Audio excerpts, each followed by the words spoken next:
नमस्कार, मंथन में आप सभी का बहुत बहुत स्वागत है। आजकल लोग बहुत बातें करते हैं स्पिरिचुअलिटी की, लेकिन स्पिरिचुअलिटी है क्या, उसे समझने और समझाने के तरीके बहुत सारे हो चुके हैं। कई बार हमें ऐसा लगता है कि हम थोड़े से कंफ्यूज हो रहे हैं। हम बहुत कुछ समझना चाहते हैं लेकिन तह तक नहीं पहुंच पाते हैं। कई बार चलते चलते रास्ता भटक भी जाते हैं। मेरी ये कोशिश रहती है कि अपने इस प्रोग्राम के माध्यम से हम आपको एक सटीक रास्ता दिखाएं ताकि आप भ्रमित ना हो, आप उस यात्रा पे जिस पर आप चल पड़े हैं उसे पूर्ण कर सकें, उसे समझ सकें और आत्मसात कर सकें।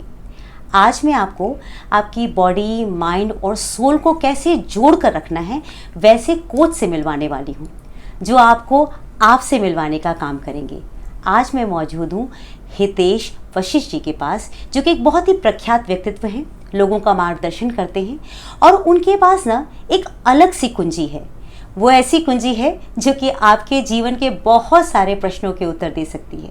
तो चलिए स्वागत करते हैं, उनसे बहुत सारे सवाल आपके ही पूछ लेते हैं। नमस्ते, वेलकम। कैसे हैं हितेश जी आप? नमस्ते योगिता जी, मैं बहुत बढ़िया, थैंक यू। आप कैसे हैं? मैं बहुत बढ़िया हूँ हितेश जी, और आज कुछ नया सीखने आई हूँ। मुझे वैसे भी ऑकल्ट साइंसेस में बहुत इंटरेस्ट है, मुझे बहुत कुछ नया सुनना और सीखना होता है। और जब मुझे पता चला कि आप एक कदम और आगे जा कर के लोगों को हेल्प कर रहे हैं तो मुझे लगा मुझे आपसे आज कुछ सीख लेना चाहिए। तो आपकी जो ये स्पिरिचुअल जर्नी है कब स्टार्ट हुई? जी, तो मेरी स्पिरिचुअल जर्नी 2008 की शुरुआत में शुरू हुई। अच्छा। तो उस समय मैं एक MBA प्रोफेशनल था, ह्यूमन रिसोर्स कॉर्पोरेट में काम करता था। अरे बाबा, बिल्कुल ही कॉन्ट्राडिक्टरी। हाँ। और बहुत ही जीवन का जो अपना स्ट्रेस होता है, ऑफिस लाइफ का जो अपना स्ट्रेस होता है, हालांकि जॉब मेरी अपने तरीके की थी, मेरे अपने टेस्ट की थी, पर जो मैं चाहता था वो वहाँ नहीं था। क्योंकि ह्यूमन रिसोर्सेज में क्या होता है, हालांकि ये फील्ड बहुत कम ली जाती थी जब मैंने ली। हाँ। तो हमें होता है कि हम ह्यूमन बिहेवियर में ज़्यादा काम करेंगे, लोगों की लाइफ में ज़्यादा कंट्रीब्यूट करेंगे। पर कॉर्पोरेट वर्ल्ड का अपना एक सेटअप होता है, एक अपना प्रोटोकॉल होता है। राइट। आपको उसी तरीके से काम करना होगा। हाँ। तो जिसके कारण मेरे अंदर फिर स्ट्रेस बनने लगा कि मेरे को जीवन थोड़ा फीका लगने लगा, नीरस लगने लगा कि सुबह 9 बजे जाओ, शाम को 7 बजे आ जाओ, बस ऐसा ही रहेगा क्या। तो फिर एक बार मैं अपनी बहन से बात कर रहा था फ़ोन पे। तो फिर मेरी बहन ने मुझे बताया कि देखो तुम स्ट्रेस लग रहे हो, तुम मेडिटेशन क्यों नहीं करते। मैंने भी अभी अभी शुरू की है। बस उस समय से मेरी फिर मेडिटेशन के साथ यात्रा शुरू हो गई। फिर धीरे धीरे धीरे धीरे करके और द्वार खुलते गए। और मेरा इंटरेस्ट ही ये जानने में, मेडिटेशन तो मैं भी करती हूँ पर कोई ऐसा द्वार मेरा खुला नहीं। तो ये कौन सा द्वार था जिसने आपको बिल्कुल चेंज करके रख दिया? जी, तो देखिए द्वार सबके लिए खुलते हैं, पर होता क्या है, कभी कभी जब द्वार खुलते हैं तो हम डर जाते हैं क्योंकि आपके जो अंदर की आवाज़ है वो आपको कुछ कहती है जो आपकी जो नॉर्मल परिस्थितियां होती हैं उसके बिल्कुल विपरीत होती हैं। जैसे फॉर एग्जांपल मेरे अंदर की आवाज़ ने मुझे कहा कि अगर मुझे ये पसंद नहीं है तो मुझे कुछ और करना है।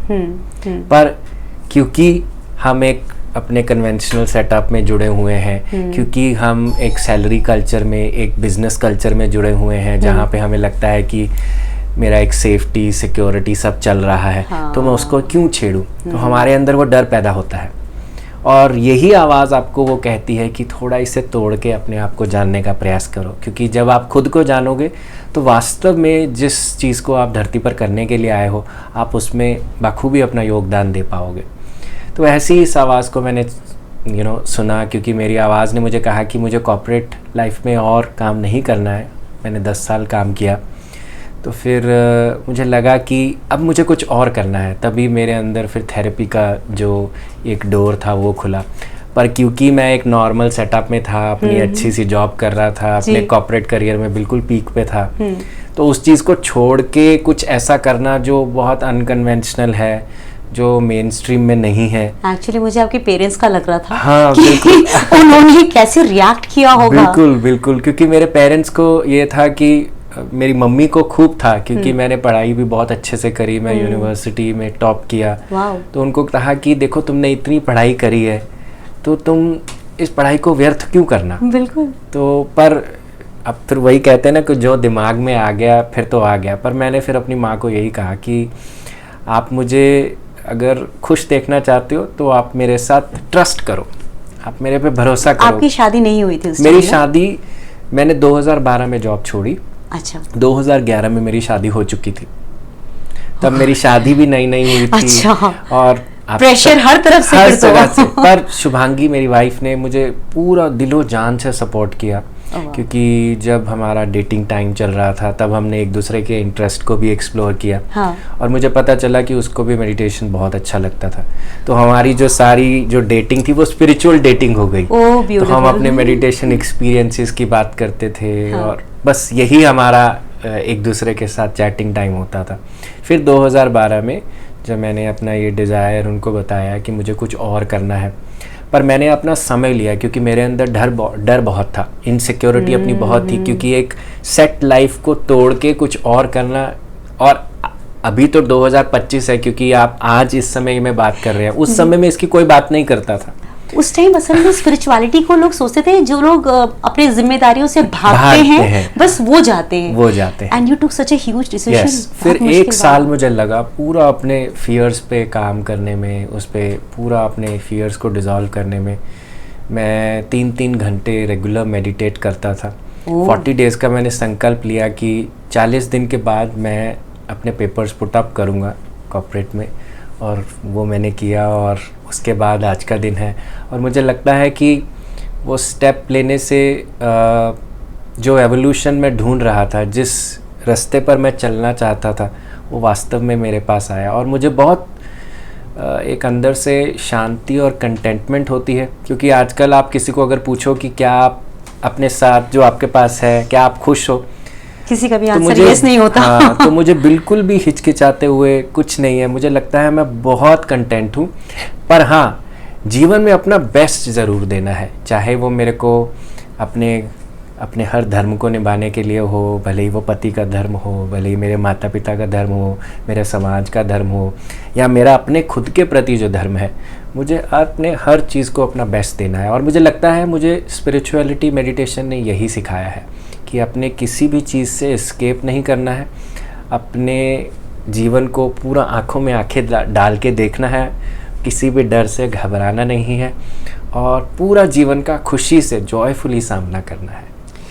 मैं ना अभी तक वो समझना चाह रही हूँ कि वो भरोसा कि मैं सब कुछ छोड़ करके मैं अपने आप को पूरा इसमें इन्वॉल्व कर देता हूँ, स्पिरिचुअलिटी में, आध्यात्म में कूद जाना, वो भरोसा आपको किसने दिया? जी, तो देखिए, जब वो आवाज़ अंदर जागती है ना, तो अगर आप उस आवाज़ पर एक कदम चलते हैं, जैसे हम कहते हैं ना, अगर आप एक कदम उठाओगे तो उधर से 100 कदम आपकी तरफ आएंगे।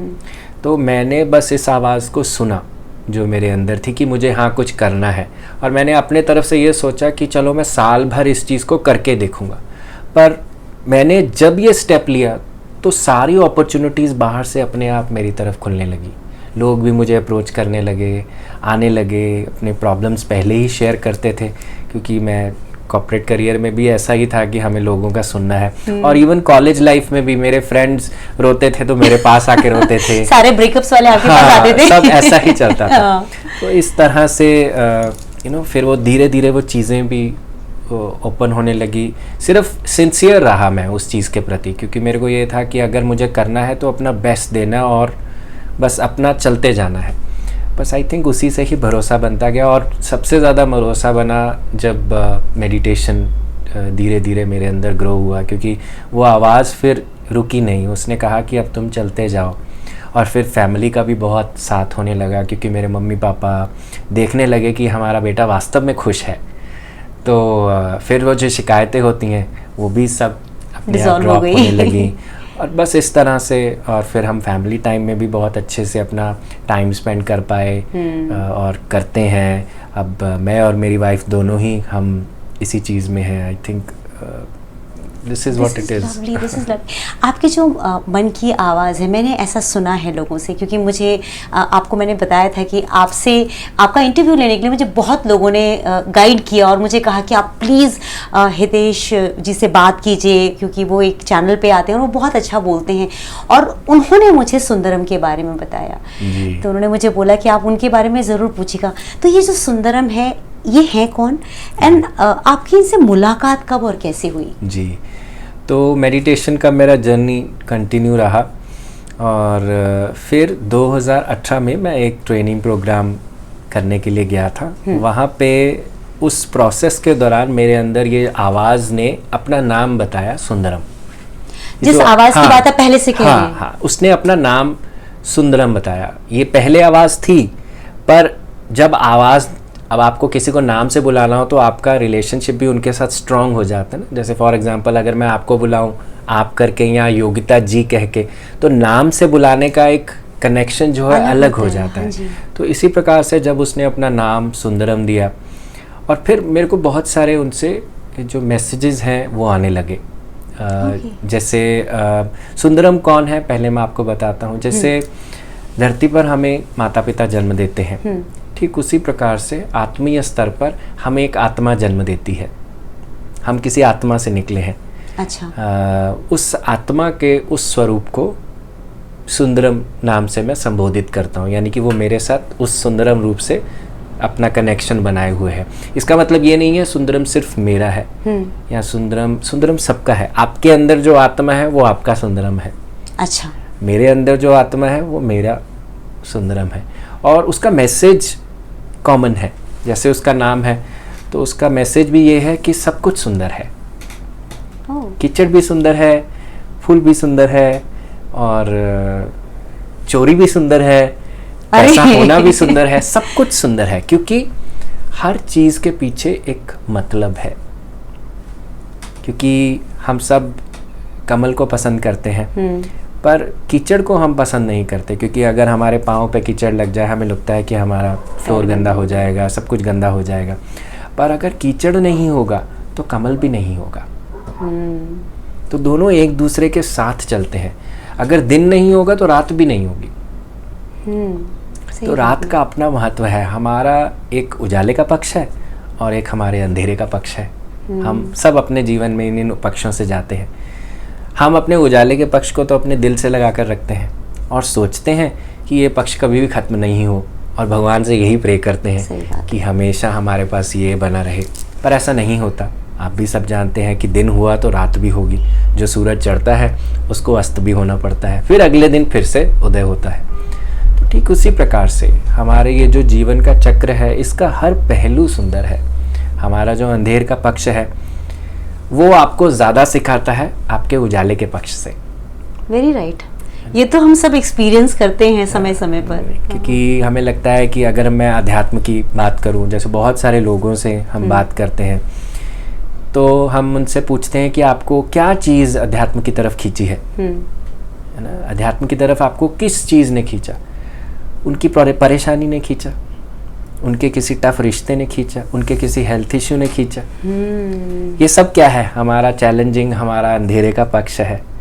तो अंधेरे के यही हमारा वो पायदान बनता है आध्यात्म की तरफ मुड़ने का। It's a stepping stone for us to move upwards. Right, you are so right. मैं अभी हितेश जी से बात कर रही हूँ जी। क्या सुंदरम भी मुझसे बात कर सकते हैं? देखिए, ऐसा नहीं है कि सुंदरम सेपरेट है और मैं सेपरेट हूँ। आत्मा से आप कभी सेपरेट नहीं हो सकते। ओके। सिर्फ ये है कि हाँ, जब मैं अपना एक्सप्रेस करता हूँ, मैं एक्सप्रेस करने की कोशिश करता हूँ अपना रियल, जो मेरे अंदर जो इनर आत्मा का स्वरूप है, उससे एक्सप्रेस करने की कोशिश करता हूँ, और वही फिर मैं आपकी तरफ लाता हूँ। तो ऐसा नहीं है। हम ना बहुत ज़्यादा ये सोचते हैं कि मैं सुंदरम से बात करूं, या जब हम जैसे लोगों में देखते हैं कि किसी में कुछ आता है और वो आने पे वो बदल जाते हैं, उनकी भाषा बदल जाती है। वो भी होता होगा, मैं उसका सम्मान करता हूं, पर इसका मतलब ये नहीं है कि हम अपने हायर वर्जन से कनेक्ट नहीं कर सकते। इसका मतलब ये नहीं है कि केवल उन्हीं के लिए बना है जो बहुत ज़्यादा आध्यात्मिक हैं, जो भगवान की बहुत ज़्यादा सेवा पूजा करते हैं, अर्चना करते हैं। हम सबके लिए है, क्योंकि आत्मा हम सबके अंदर है। तो इट्स वेरी वेरी सिंपल। सिर्फ ये है कि आपको उसके साथ कनेक्शन बना के रखना है। अब आत्मा के साथ आप कनेक्शन कैसे बनाते हैं? जब आप हर काम जागरूकता से करें, जब आप अपने एक्शंस का पूरा रिस्पॉन्सिबिलिटी लें, आप कंप्लेंट ना करें, आप अपने जीवन में निंदा ना करें, ना खुद की ना किसी और की, आप समाज की निंदा ना करें, और जीवन में जो हो रहा है उसको स्वीकार करें। क्योंकि हर चीज़ का, जैसे मैंने बताया, उसका अपना एक ब्यूटी है, एक सुंदरता है। हमें नहीं दिख रही वो बात अलग है। मुझे नहीं पता कि ये कीचड़ की क्या ब्यूटी है, मुझे नहीं पता कि वो जो व्यक्ति बाहर गुस्सा कर रहा है उसकी क्या ब्यूटी है, वो मेरी अलग बात है। पर अगर वो है सृष्टि में, अगर वो चीज़ है, तो मतलब उसके पीछे कोई पर्पज़ है, और अगर उसका कोई पर्पज़ है तो यानी कि वो सुंदर है। क्या बात है। ऐसा मैंने अक्सर सुना है कि जब किसी का किसी आत्मा से कनेक्शन होता है तो ऐसे बहुत सारे पोर्टल्स खुल जाते हैं जिनसे आप डायरेक्टली पास्ट लाइफ में जाकर के, जैसे आजकल आप आकाशिक रिकॉर्ड्स में सुनते हैं, पास्ट लाइफ रिग्रेशन में, हिप्नोथेरेपी में सुनते हैं कि आपके पोर्टल्स खुल जाते हैं जहाँ पे आपकी बाकी आत्माओं से भी बातचीत हो जाती है। क्या ऐसा कोई एक्सपीरियंस आपका भी है? तो देखिए, सबसे पहले जब हम कहते हैं कि किसी आत्मा से कनेक्शन होने लगता है, तो मैं यहाँ पे पहले ये क्लियर करना चाहूँगा कि हमें किसी की आत्मा से कनेक्शन नहीं बनाना। सबसे बड़ा कनेक्शन है खुद की आत्मा से जुड़ना। अच्छा। बस जब हम खुद से जुड़ गए, क्योंकि हम उस ब्रह्म तत्व का ही स्वरूप है, तो जितना जितना हम रेडी हैं उतना उतना वो जो ब्रह्म ज्ञान है हमारे अंदर अपने आप उतरता रहता है। तो आजकल जो लोग बात करते हैं कि हमारी अमुक आत्मा से भी बात हो जाती है, या हम दूसरे ग्रहों से भी उनके कनेक्शन हो जाते हैं, क्या वो सारी बातें सही हैं, सटीक हैं? हाँ, कईयों का हो भी सकता है और कईयों का माइंड कंस्ट्रक्ट भी है।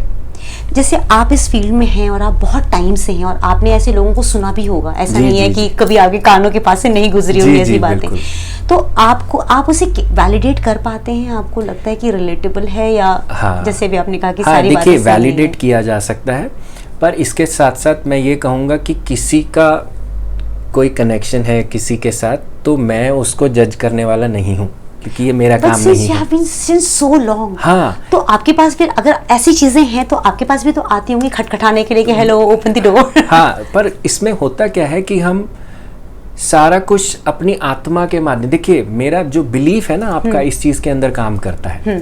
जैसे मेरा बिलीफ क्या कहता है कि हमारे अंदर जो आत्मा तत्व है उसके पास जीवन का सारा ज्ञान है, ब्रह्म का सारा ज्ञान है। अगर हम उससे जुड़ जाएं तो वो सारी चीज वहीं से आएगी, फिर इधर उधर की आत्मा से जुड़ना नहीं पड़ेगा। अच्छा, ये आपने बहुत बड़ी बात, ये आपके बिलीफ से चलता है, क्योंकि अगर मेरे अंदर वो दिव्य तत्व है तो आपके अंदर भी है, तो मेरे से जुड़ने की ज़्यादा आप अगर उस दिव्य तत्व से जुड़ जाएं जो आपके अंदर है, तो ब्रह्मा से भी जुड़ गए, शिव से भी जुड़ गए, विष्णु से भी जुड़ गए, आप देवी से भी जुड़ गए, किसी से भी जुड़ना है आप जुड़ गए, क्योंकि सबका स्वरूप तो, सबका सार तो वही है ना। आपको कभी मिले भगवान अपने स्वरूपों में, जैसे स्वरूप हम मंदिर में देखते हैं? बिल्कुल नहीं, मंदिर जैसे नहीं दिखे, मंदिर जैसे बिल्कुल नहीं दिखे, क्योंकि सबका अपना अपना पर्सनल एक्सपीरियंस होता है। पर मैं आपको अपना एक पर्सनल एक्सपीरियंस बताता हूँ। मेरी तब नई नई शादी हुई थी। हाँ। और नई नई शादी से पहले मैं मंदिर जाता था, तो शादी होने के बाद मैंने मंदिर जाना छोड़ दिया, क्योंकि ये क्या था? हाँ, वो भी मैं बताता हूँ, क्योंकि तब मेरा मेडिटेशन के अंदर बहुत ज़्यादा रुझान होने लगा। अच्छा। और फिर मुझे समझ आया कि मुझे जिस भगवान को मैं उस प्रतिमा में ढूंढता हूँ, मेरे को अंदर ढूंढना है, उसे अपने अंदर खोजना है, और नेचुरली मेरा वो धीरे धीरे ड्रॉप होने लगा। इसका मतलब ये नहीं है कि मुझे मंदिर जाने से थोड़ा आप नास्तिक नहीं थे, पर आपको एक दूसरा वे मिल गया था। पर डिवोशन का जो श्रद्धा का भाव था वो वहां से यहाँ चला गया, बस ऐसा था। वो श्रद्धा से जब मैं अपने अंदर बैठता तो अपने अंदर कनेक्ट करता। एक समय शिवरात्रि का दिन, तो शुभांगी हमारी नई नई शादी हुई थी, तो मेरी माता जी ने कहा कि चलो मंदिर चलते, तो हम मंदिर गए और मंदिर में हमने पूजा करी। तो वहाँ जो पुरोहित थे उन्होंने मुझे देखा, क्योंकि मैं रोज़ मंदिर आता था, पिछले 8-10 महीने से मंदिर नहीं आया था, तो उन्होंने मुझे साइड में बुलाया और उन्होंने कहा कि भाई साहब आप ना बदल गए हो शादी के बाद। तो मेरी हंसी भी निकल गई कि देखो मतलब कि वो कैसे सोचते हैं कि शादी के बाद शायद मतलब कि जैसे मेरा आपने मुझे भगवान से बोला, रिश्ता तोड़ जैसे गया। भी आपने मुझे बोला कि शादी के बाद मैं गया नहीं तो ये हाँ, बनाई पड़ता था। हाँ, तो रिश्ता टूट गया भगवान से। तो मेरे अंदर ना ये चल पड़ा कि देखो मतलब कि कैसे सोचा जा रहा है, मतलब कि क्या हो रहा है।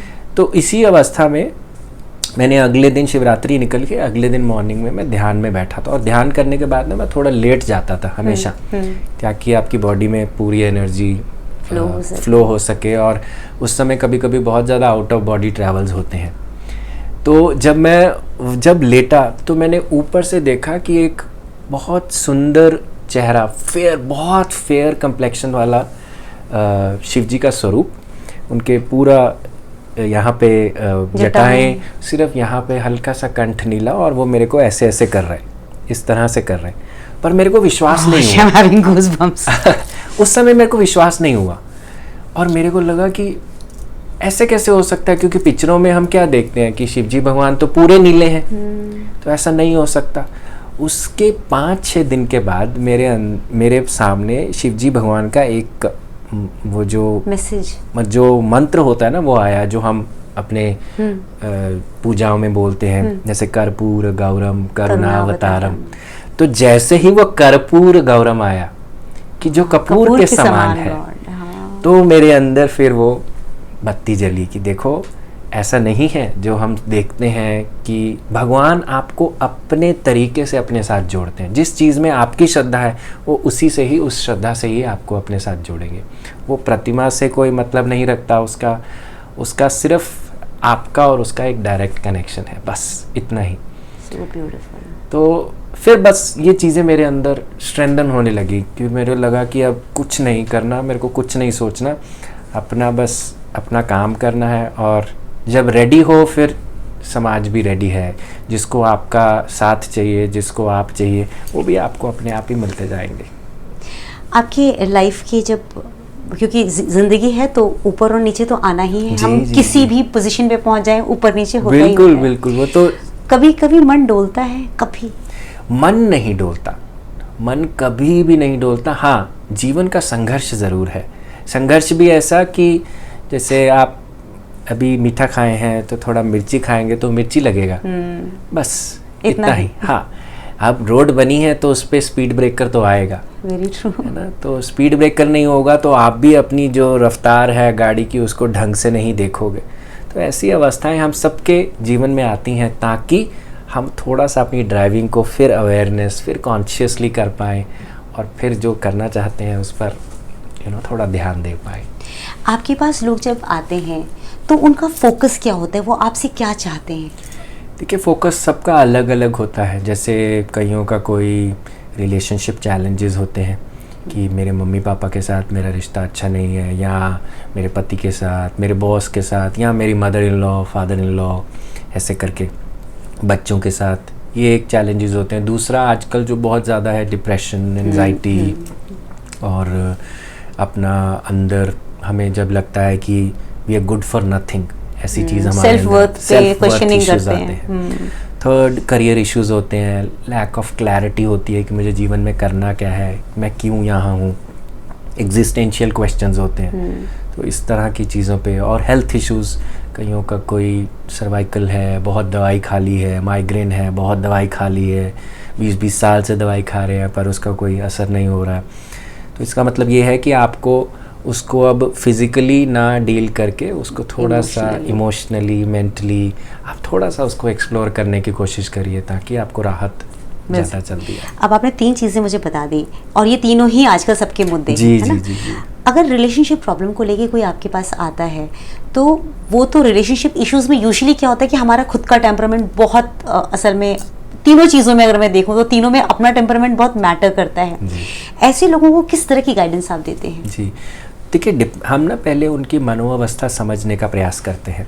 जैसे मैं अगर एक बेसिक आपको फ्लो बताता हूँ कि हम कैसे किसी के साथ काम करते हैं। जब कोई हमारे पास आता है, पहले हम उनके जीवन का वृत्तांत लेते हैं, पूरा परिचय लेते हैं, उनका आज से पीछे तक जाते हैं, उनके बचपन, उनके माँ के बारे में, उनके पिता के बारे में, उनके पूर्वजों के बारे में, हर चीज़ के बारे में उनसे एक डिटेल में एक पूरी समीक्षा बनाते हैं।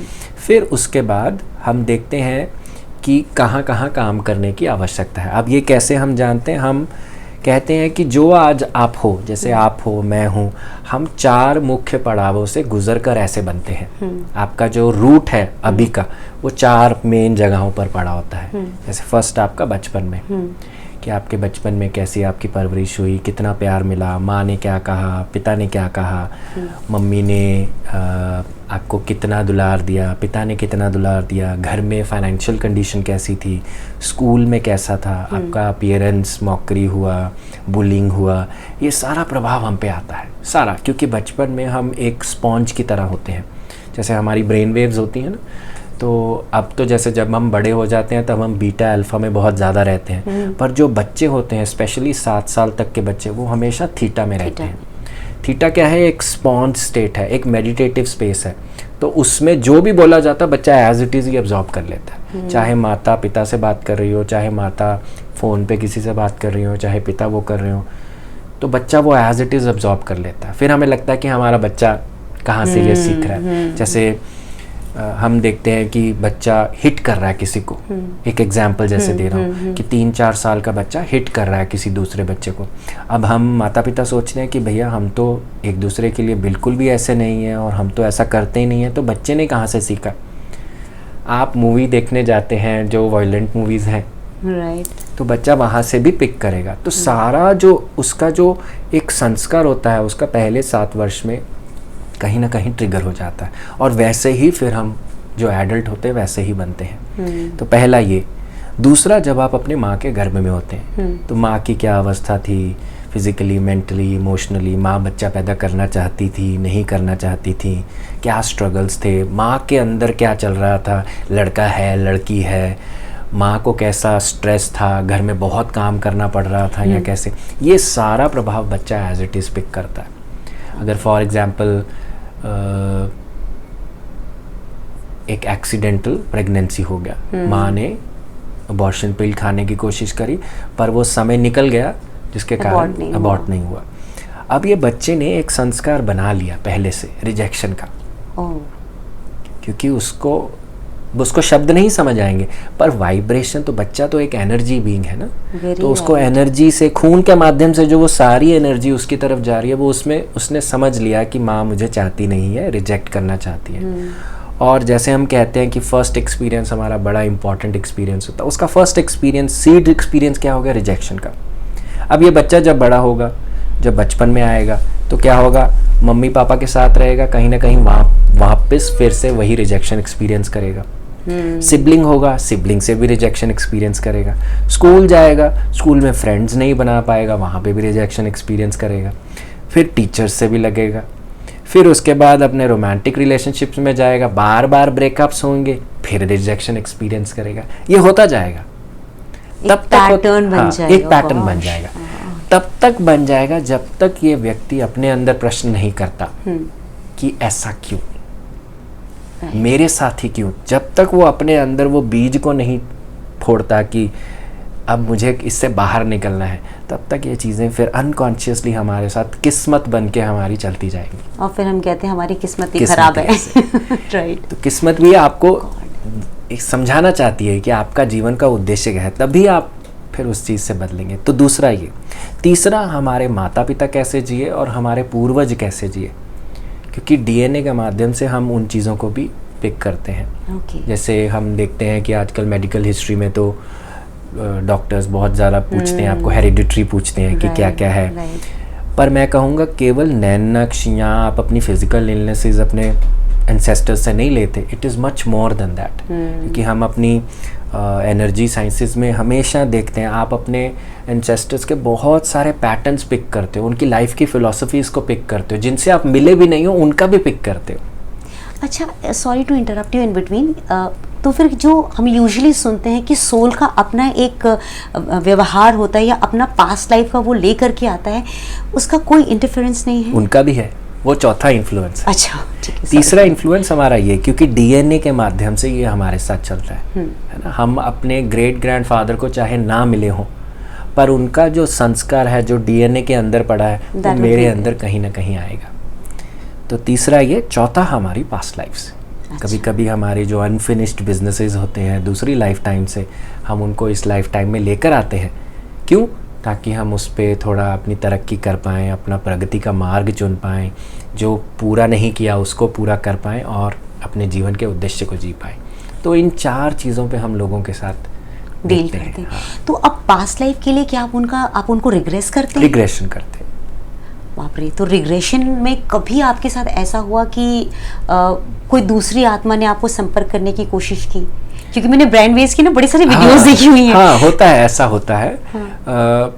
पर इसमें भी मैं, क्योंकि ना बहुत सारे लोगों की धारणाएं बहुत होती हैं और लोगों में डर बढ़ जाता है जब, पर मैं कहूँगा कि ये चीज़ें बड़ी ही अगर आप प्योरिटी से किसी चीज़ को अप्रोच करते हैं, आपको कोई कुछ तंग नहीं कर सकता और कुछ भी आपका कोई नुकसान नहीं, आपका हानि नहीं, आपका हमेशा फ़ायदा ही फ़ायदा इस सारी चीज़ों में होता है।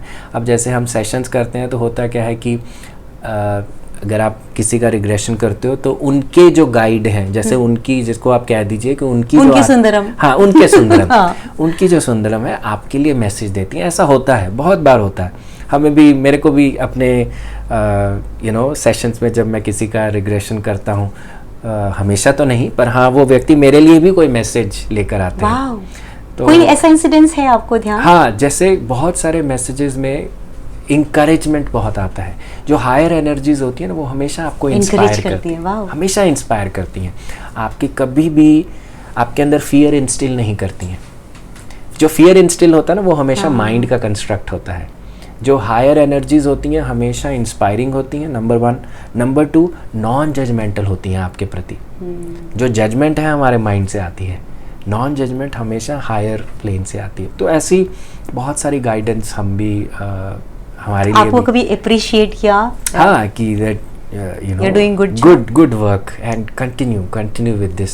और थोड़ा सा आपको फ्यूचर प्रोजेक्शंस भी, जैसे हाँ, मैं I wanted to know this बताती हैं, that you can encounter this can happen, this will come and you have to, मतलब कि आपको ये काम को और बढ़ाना चाहिए, इनको अप्रोच करो, ऐसे करके भी कभी कभी डायरेक्ट गाइडेंस देते हैं। Wow. And how about your dreams? आपको ड्रीम्स भी ऐसे आते हैं? मतलब जैसे हम आम लोग सोते हैं तो हमें लगता है अच्छा ये सपना देखा था, कुछ ऐसे ही रहा होगा। हाँ, आप अपने ड्रीम्स को इग्नोर करते हैं? नहीं, मैं अपने ड्रीम्स को इग्नोर नहीं करता, पर हाँ, ड्रीम डिकोडिंग भी एक साइंस है। It's a proper science. Will talk about this also one day. या पर by nature I am a very intuitive person. मतलब कि मैंने अपने जीवन के बहुत सारे मेजर डिसीजंस अपनी इंट्यूशन पे लिए हैं। एक डिसीजन मैं आपको ऑलरेडी बता चुका हूँ कि अपनी लाइफ को यहाँ से कॉर्पोरेट लाइफ से कैसे, it was purely on intuition, कि जो अंदर से आया उसको पिक किया। और लाइफ के मेरे बहुत बड़े, मेरी शादी भी इंट्यूशन का एक हिस्सा रही है। Oh wow. क्योंकि जब मैं शुभांगी को मिला तब मेरे को देखते उसको लगा कि आई नो हर। पहले तो ये था, पहले मुझे था कि मतलब कि मैं तो बहुत बोरिंग इंसान हूँ, किसी को मेरे से शादी करके कुछ नहीं मिलेगा। पर जब शुभांगी को मिला तो मुझे उससे एक सेंस ऑफ कनेक्शन फील हुआ और उसको भी फील हुआ। आई गेस मुझे शुभांगी जी से भी मिलना पड़ेगा। बिल्कुल। तो जब हमारा रोका होने लगा तब मेरे अंदर थोड़ा सा वो पैल्पिटेशन शुरू हो गया कि is it a right decision और नो। तब मैंने उस समय मेडिटेट किया। मेडिटेशन में अपने आप कहा कि अगर ये मेरे लिए राइट डिसीजन है तो मुझे एक साइन दे देना, मुझे एक साइन चाहिए आपसे। तो हायर एनर्जी को मैंने कहा, मतलब यूनिवर्सल एनर्जी को। तो जब हम वहाँ पहुँचे, मेरे माता पिता साथ में थे, तो मेरे जो फादर इन लॉ हैं उन्होंने मुझे तिलक किया। हाँ। तो जैसे ही उन्होंने मुझे तिलक किया यहाँ पे, तो मेरी मतलब कि नैनो सेकंड के लिए आंखें इतनी बंद हुई। और जब आंखें बंद हुई तो मैंने इतनी सारी डिवाइन एनर्जीज़ को पास में देखा कि जैसे हमारे गाइड्स, हमारे मास्टर्स, महाअवतार बाबा जी, हमारे एक गुरु रहे हैं और हैं भी, स्वामी सत्यानंद जी, श्री राम शरणम का मैंने दीक्षा लिया था 14 साल में। अच्छा। मैंने सबको अपने आसपास देखा। उस समय मतलब कि मेरे को लग गया कि stamped, now it is all okay, I don't need to worry. तो वो इतना मतलब कि वो it was purely on intuition कि मेरे को मेरे अंदर से जो आया मैंने उसको फॉरवर्ड किया। आई थिंक इट वर्कड ओह, आपको सुनते समय मुझे ऐसा लग रहा है मैं आपको सुनती जाऊँ और बहुत कुछ है जो मुझे आपसे पूछना है, पर we need to put a break. लेकिन ब्रेक लगाने से पहले मुझे आपसे ये भी जानना है कि जिस तरह से आप लोगों को हील कर रहे हैं, आपकी खुद की एनर्जी भी ड्रेन होती होगी आफ्टर एवरी हीलिंग। और जैसे अभी आप और मैं बैठ के बात कर रहे हैं, हम दोनों की ऑराज अलग अलग होंगी, है ना, we have a third person also sitting. तो हम सब लोगों की ऑरा जब आपके साथ होती है, तो फिलहाल के लिए are you feeling a clashing aura with me और it's something okay? Not at all it's absolutely. और दूसरी बात यहाँ पे मैं थोड़ा सा ऐड ऑन करना चाहूँगा, मैं हील करने वाला हूँ ही नहीं, I am not the healer. मेरा सिर्फ काम नेविगेट करना है कि यू आर योर हीलर। आप अपने हीलर खुद हैं, आप अपने डॉक्टर खुद बनिए, बस ये मेरा काम है, आपको वहाँ तक लेकर जाना। आई गेस ये बहुत इम्पोर्टेंट है। बस, नहीं तो अगर हम किसी चीज़ पर डिपेंड, मुझ पर भी डिपेंडेंट नहीं होना। मैं तो आऊँगा जाऊँगा चला जाऊँगा, तो पर हमें रुकना नहीं है अपना किसी के साथ, हमें अपना प्रगति, अपना रास्ता चुनना है, अपना डायरेक्ट कनेक्शन बनाना है। तो जब हम अपना डायरेक्ट कनेक्शन बना लेते हैं फिर सब कुछ हो जाता है। और दूसरी चीज़, जहाँ तक दूसरों के ऑरा क्लैशेस की या एनर्जीज पिक करने की, जब मैं सोचता ही नहीं हूँ कि मैं करता हूँ तो मेरे को क्या चिपकेगा मेरे को कुछ भी नहीं होगा। लेकिन होता है ना, कई बार हम किसी को देखते हैं बहुत थोड़ा अनईजी फील होता है, और कई बार किसी को देखते हैं तो इट्स सूदिंग एनर्जी, वो फीलिंग तो आती ही पर है। हम कि इस चीज़ में ना हम यही देखते हैं कि अगर मुझे कुछ ट्रिगर हो रहा है तो वो मेरा पर्सनल है, यानी कि वो मेरे को अपने पे काम करना है। अच्छा, रिसेंटली मैंने ये पढ़ा था और आज आप उस बात को ऑथेंटिकेट कर रहे हैं कि अगर किसी भी बात के अंदर आप ट्रिगर हो जाते हैं, मतलब बाहर प्रॉब्लम नहीं है, प्रॉब्लम अंदर है। And you have authenticated it. यत् पिंडे तत् ब्रह्मांडे, जैसा पिंड होगा वैसा ही ब्रह्मांड बनेगा। तो हाँ, ट्रिगर होना नॉर्मल है, गुस्सा आना नॉर्मल है, पर हाँ अगर रोज़ आ रहा है तो कुछ देखने की बात है। पर हाँ, अगर once in a blue moon आपका ट्रिगर हो रहा है, आप अपने अंदर झांकिए, अपने अंदर देखिए। और हम सब प्रगति पर हैं, मैं भी अपने पे रोज़ प्रगति करता हूँ, अपने आप को जानता हूँ, गलतियाँ करता हूँ। Really? आप करते हैं? सबको ज़रूरी है गलतियाँ करना। अगर जिसने गलती करनी बंद कर दी तो यानी कि उसकी प्रगति भी रुक गई। नाइस। अच्छा, आपको can you see souls around? कभी आपको ऐसा दिखता है आसपास? I can sense. I'm more of a sensing person on listening. What kind of sounds do you hear? I'm sorry, मतलब अगर वो पोल नहीं खोलने वाली बात है तो sounds नहीं, मेरे को words echo करते हैं। Like? जैसे मैं आपको सुंदरम की भी बात बताऊं, जब मेरा इस एनर्जी से कनेक्शन शुरू हुआ तो ऑटोमेटिकली अंदर से, जैसे कई लोगों को दिखता है, मेरे को दिखने से ज़्यादा सुनता है। I am more of a clairaudient than clairvoyant नहीं है। क्लेयर ऑडियंस ज़्यादा हूँ, वो क्लेयरवॉयंसी बाद में अपने आप आ जाती है, पर पहले ऑडियंस ही आती है। तो फिर मैंने बुक भी लिखी, सुंदरम स्पीक्स लिखी। It is purely on what I heard, और कि कैसे कैसे मेरे को क्या अंदर से सुनता गया और मैं उसको कॉन्स्टेंटली लिखता गया। Do you hear it the way I am talking to you? Exactly like this.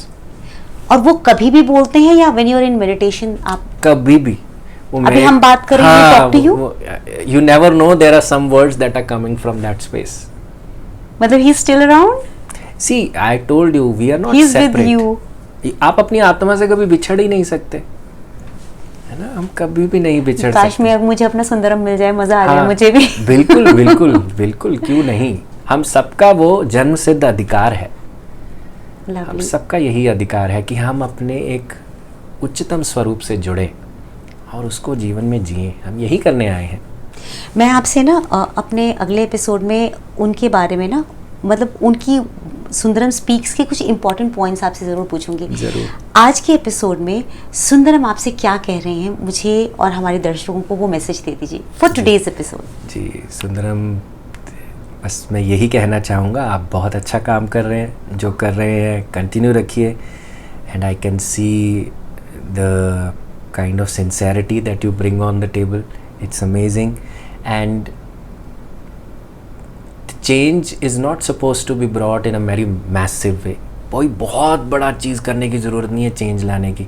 Change actually एक बीज की तरह है, जब एक बीज भी स्प्राउट होता है ना, वो भी एक चेंज है। तो छोटा छोटा जब हम स्टेप लेते जाते हैं बिना रुके, बिना गिव अप किए, वही हमारा जीवन में कंट्रीब्यूशन है। और आप अपना एक पर्पज़ लेकर यहाँ पे आए हैं, और आपका पर्पज़ है कि अपनी वाणी के माध्यम से, अपनी प्रेजेंस के माध्यम से लोगों को जगाना, है ना, मास अवेकनिंग करना। इसको आप बढ़ाते जाइए, and everything comes in the way is beautiful. Thank you so much.